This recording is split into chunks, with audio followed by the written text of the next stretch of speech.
Bonjour chers élèves, j'espère que vous êtes motivés pour faire un petit peu de géographie aujourd'hui. L'objectif de cette vidéo, c'est de revoir les espaces à forte contrainte naturelle que nous avons déjà étudiés durant l'année, avec quelques cartes, quelques images et quelques conseils. Je vais vous aider donc à mémoriser ces différents espaces et en fin de vidéo, vous aurez deux petits jeux, pourquoi pas à faire en famille, pour voir si vous maîtrisez donc la localisation des espaces à forte contrainte naturelle.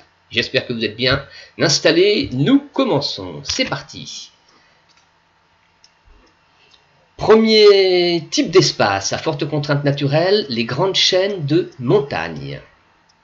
Nous allons tout d'abord en Amérique du Nord, avec les montagnes rocheuses dont l'altitude maximale à plus de 4400 mètres correspond à peu près au point culminant des Alpes en Europe. En Amérique du Sud, la cordillère des Andes, qui s'étend le long de la côte pacifique. Ici, les altitudes sont plus importantes, elles sont proches de 7000 mètres pour les points culminants de la cordillère des Andes.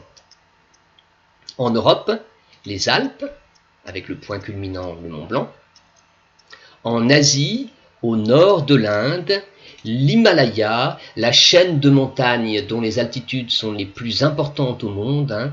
L'Himalaya culmine avec le mont Everest à 8848 mètres, ça veut dire quasiment 2 fois plus que le point culminant des Alpes. Quelques images pour illustrer ce premier type d'espace à contrainte naturelle.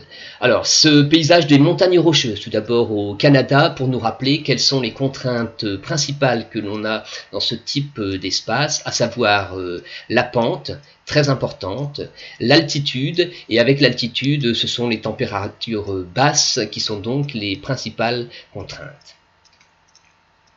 En Amérique du Sud, cette photographie du Machu Picchu au Pérou, dans la cordillère des Andes, nous rappelle qu'à 2400 mètres, les hommes ont été capables, au XVe siècle, de bâtir une cité. Donc ces espaces à forte contrainte, que sont les montagnes, ne sont pas nécessairement des espaces désertiques. Les hommes sont même capables parfois d'aménager ces espaces sous forme de cultures en terrasse qui ressemblent un petit peu à ce qui est ici.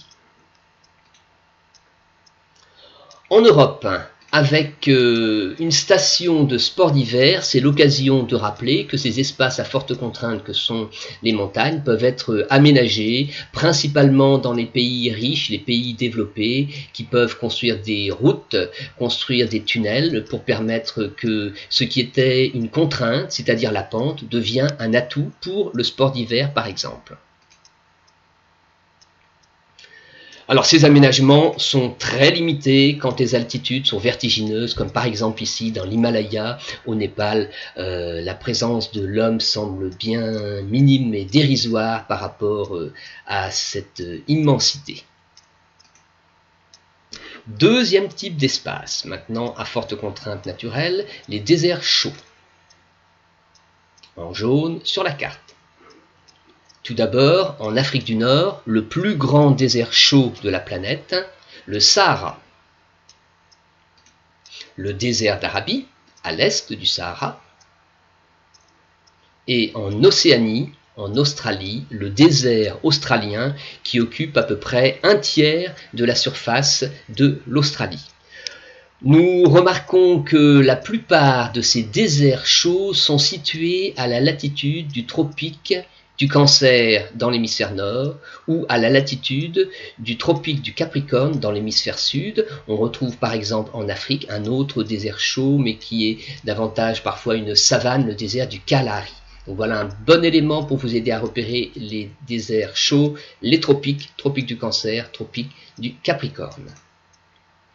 Quelques images pour illustrer ce deuxième type d'espace à forte contrainte naturelle. Ici, le Sahara, avec des immensités sur des kilomètres et des kilomètres de dunes de sable, c'est ce qu'on appelle un erg. Les contraintes ici sont liées aux températures très élevées et à l'aridité, c'est-à-dire l'absence d'eau. Alors le Sahara, ce n'est pas seulement cette image d'Épinal, le Sahara peut être également constitué de grandes zones de désert de pierre qu'on appelle le reg. La présence d'hommes peut exister, on le voit sur la première photo, avec notamment des nomades, souvent des Touaregs, qui traversent ces espaces et qui vont d'oasis en oasis. Une oasis, donc, c'est un espace qui a pu être aménagé par les hommes au cœur du désert parce qu'il y a un point d'eau. Dans ces espaces, on trouve également des ressources naturelles importantes, par exemple du pétrole ou du gaz naturel. Dans les pays riches, comme l'Australie, on peut parfois aménager un peu cet espace, comme cet exemple d'une route dans le désert australien nous le montre ici. Troisième type d'espace naturel à forte contrainte, les déserts froids, en bleu sur la carte. Tout d'abord, le Groenland. Au nord de l'Asie, la Sibérie. Tout au sud, l'Antarctique. Vous remarquerez ici que ces déserts froids se localisent à la latitude des cercles polaires, ici le cercle polaire nord, cercle polaire arctique, ou au sud, le cercle polaire sud ou cercle polaire antarctique. La présence des hommes peut être constatée, par exemple dans ce village au Groenland, mais les contraintes évidentes ici sont liées aux températures très froides. Nous sommes dans un climat polaire et donc les hommes doivent s'adapter, que ce soit à travers l'habitat, des constructions adaptées donc au climat, et également dans leur mode de vie. En Asie, en Sibérie, on voit souvent ce type de paysage sur des kilomètres et des kilomètres, une quasi-absence d'arbres, un sol qui est quasiment gelé en permanence et la végétation qui s'est adaptée, constituée principalement de plantes et d'herbes.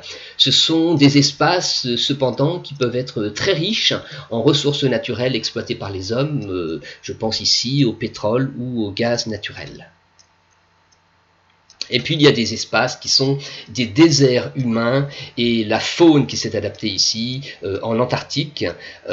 Ici vous voyez donc des manchots empereurs et aucun aménagement. Les seuls hommes qui vivent dans ces espaces sont des scientifiques qui viennent quelques mois dans l'année dans des bases aménagées pour étudier cet environnement très particulier avec un climat polaire.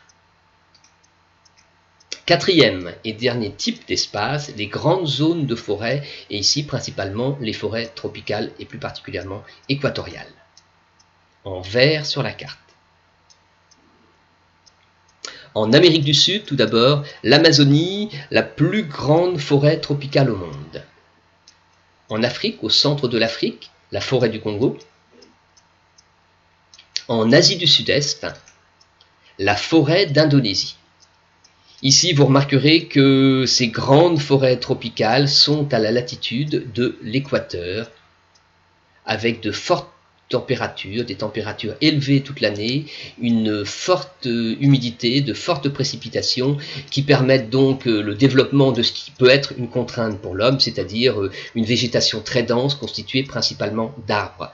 Sur cette photographie qui nous présente l'Amazonie et une partie de l'Amazone, un des plus grands fleuves au monde avec le Nil en Afrique, c'est une photo ici qui a été prise au Brésil, on s'aperçoit que le seul moyen pour pénétrer au cœur de cet océan de verdure, pour pénétrer au cœur de cette Amazonie, eh bien ce sont les fleuves, ici l'Amazonie. Quand ces fleuves sont navigables dans certaines zones, on peut transporter des marchandises et se déplacer.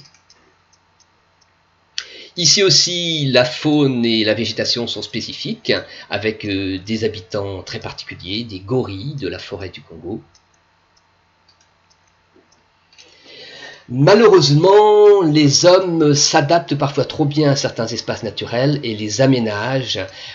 Pour ce qui concerne les forêts équatoriales, les forêts tropicales, on parle ici de déforestation. Un exemple en Indonésie où les hommes ont aménagé cet espace, en clair, ont coupé les arbres, c'est ce qu'on appelle la déforestation, pour développer des plantations de palmiers à huile, et ça crée des dommages irréversibles à l'environnement naturel, que ce soit d'ailleurs en Amazonie, qui est fortement concernée par ce phénomène de déforestation, ou dans la forêt équatoriale d'Indonésie également. Vous avez maintenant les principaux outils, en tout cas je l'espère, pour vous aider à vous repérer. Alors pensez à faire pause et à retrouver maintenant le nom des 4 grandes chaînes de montagnes, 1, 2, 3, 4, les 3 grands déserts chauds, 5, 6, 7, n'oubliez pas la localisation par rapport aux tropiques, les 3 grands déserts froids, 8, 9, 10, n'oubliez pas la localisation par rapport au cercle polaire nord, cercle polaire sud, et les 3 espaces de grandes zones de forêt, 11, 12, 13, pensez à la latitude par rapport à l'équateur.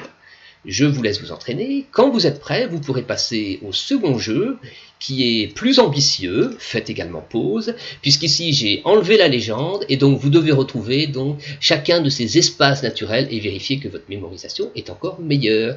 Voilà, je vous souhaite un bon entraînement, travaillez bien, bon courage, à très bientôt, au revoir.